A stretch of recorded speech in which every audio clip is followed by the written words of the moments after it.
अगर कोई इंसान जो कल तक तुम्हें हर रोज याद करता था, आज तुम्हें भूलने की कोशिश भी नहीं करता, अगर जो पहले तुम्हारे लिए समय निकालता था, आज बिजी होने का बहाना बनाता है, तो ये कोई एक्सीडेंट नहीं है, ये एक डिसीजन है। और सबसे खतरनाक बात, ये डिसीजन चुपचाप लिया जाता है।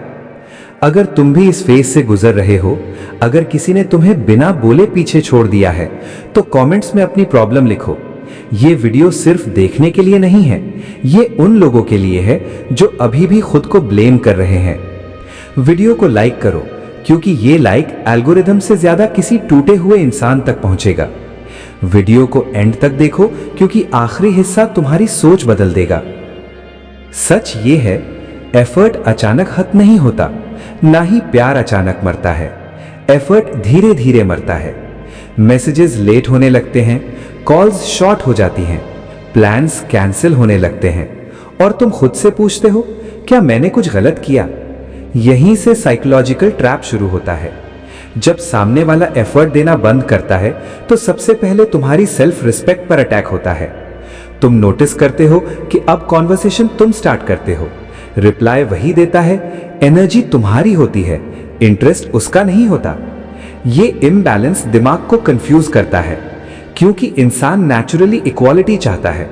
जब एक तरफ से एफर्ट होता है और दूसरी तरफ से साइलेंस, तो दिमाग गैप भरने लगता है। तुम एक्सक्यूजेस बनाने लगते हो, शायद वो बिजी है, शायद वो स्ट्रेस में है, शायद मैं ओवरथिंक कर रहा हूं। लेकिन सच ये है, जो इंसान केयर करता है वो बिजी होकर भी केयर दिखाता है। एफर्ट देना कोई स्किल नहीं है, ये इंटेंशन है। अब समझो डीप साइकोलॉजी।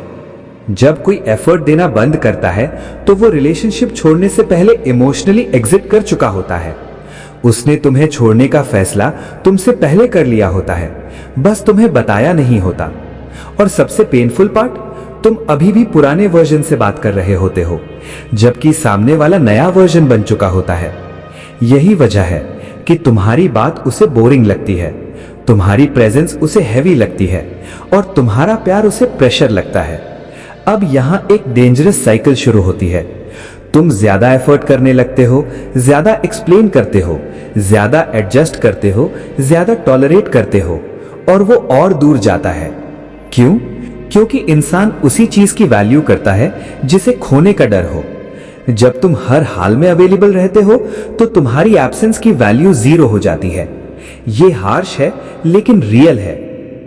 अब सुनो केयरफुली। जब सामने वाला एफर्ट देना बंद करे, तो वो तुम्हें टेस्ट नहीं कर रहा, वो तुम्हें रिप्लेस करने की तैयारी कर रहा होता है, इमोशनली, मेंटली, और कभी कभी फिजिकली भी। और नहीं, ये जेंडर स्पेसिफिक नहीं है, ये ह्यूमन साइकोलॉजी है। अब सवाल ये है, तुम्हें क्या करना चाहिए? सबसे पहले चेजिंग बंद करो। हाँ, बिल्कुल बंद, क्योंकि चेस करने वाला हमेशा नीडी दिखता है, और नीडी इंसान रिस्पेक्ट लूज करता है। दूसरा, साइलेंट ऑब्जर्वेशन शुरू करो। देखो कौन इनिशिएट करता है, कौन पूछता है, कौन याद करता है। अगर जवाब हमेशा तुम हो, तो प्रॉब्लम साफ है। तीसरा, अपनी वैल्यू वापस बनाओ। मतलब अपने दिन को उसके रिस्पॉन्स से डिसाइड करना बंद करो, अपने मूड को उसके रिप्लाई से कंट्रोल मत होने दो। जब तुम इमोशनली इंडिपेंडेंट बनते हो, तब सामने वाला कंफ्यूज होता है, क्योंकि उसने एक्सपेक्ट किया था कि तुम टूट जाओगे, पर तुम शांत हो जाते हो। साइलेंस सबसे लाउड रिप्लाई होता है। अब एक ट्रूथ जो कोई नहीं बताता, जब तुम एफर्ट देना बंद करते हो, तो सामने वाला या तो लौटेगा या पूरी तरह चला जाएगा। दोनों केसेस में तुम जीतते हो। अगर वो लौटता है, तो बिकॉज उसने तुम्हारी वैल्यू महसूस की। अगर चला जाता है, तो बिकॉज वो कभी तुम्हारा था ही नहीं। रिलेशनशिप का रियल टेस्ट प्रेजेंस में नहीं, एब्सेंस में होता है।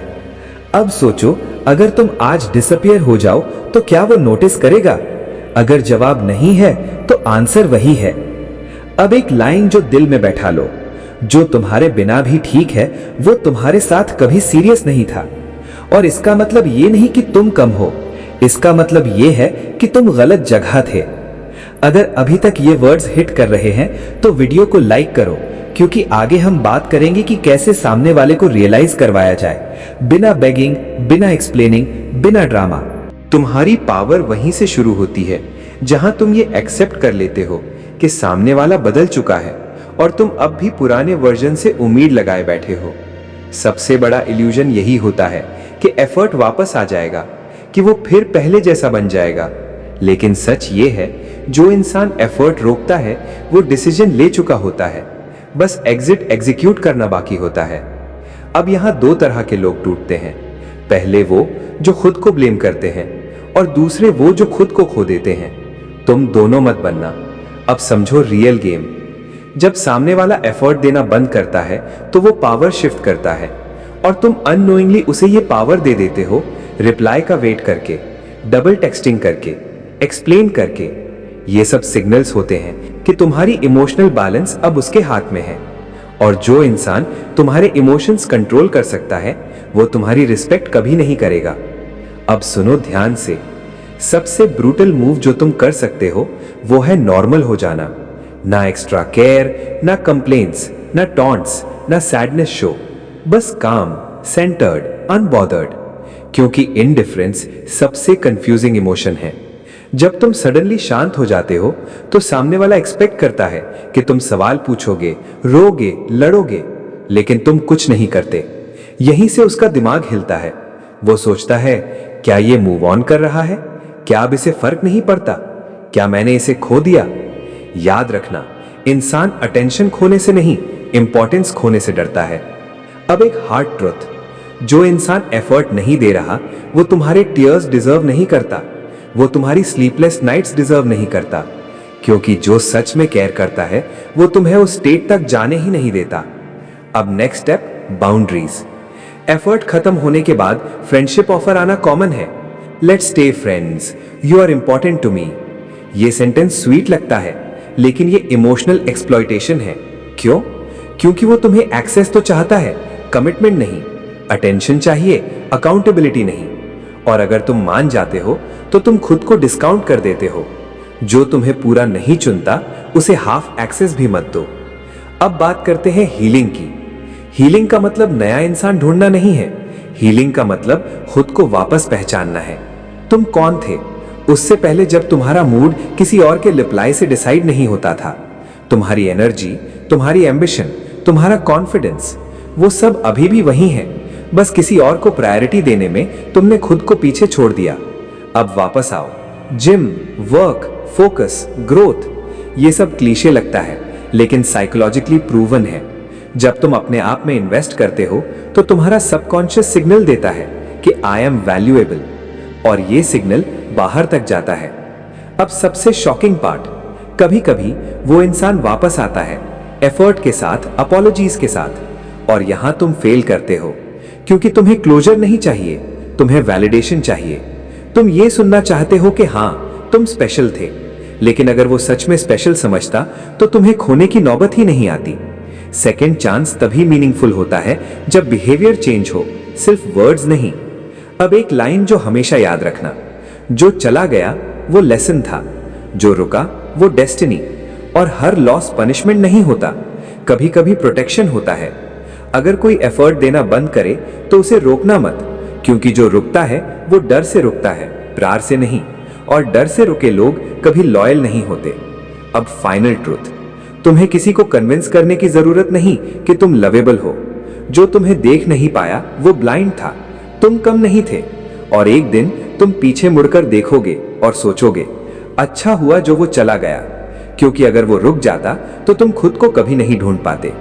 अगर ये वीडियो तुम्हारे दिल तक पहुंची तो वीडियो को लाइक करो, सब्सक्राइब करो, क्योंकि यहाँ फेक मोटिवेशन नहीं, रियल साइकोलॉजी मिलती है। कमेंट्स में लिखो तुम्हारी स्टोरी, क्योंकि तुम अकेले नहीं हो। जहां एफर्ट खत्म हो वहां रिस्पेक्ट भी खत्म हो जाती है, और जहां रिस्पेक्ट नहीं वहां रुकना खुद का अपमान है। खुद को चुनो हर बार।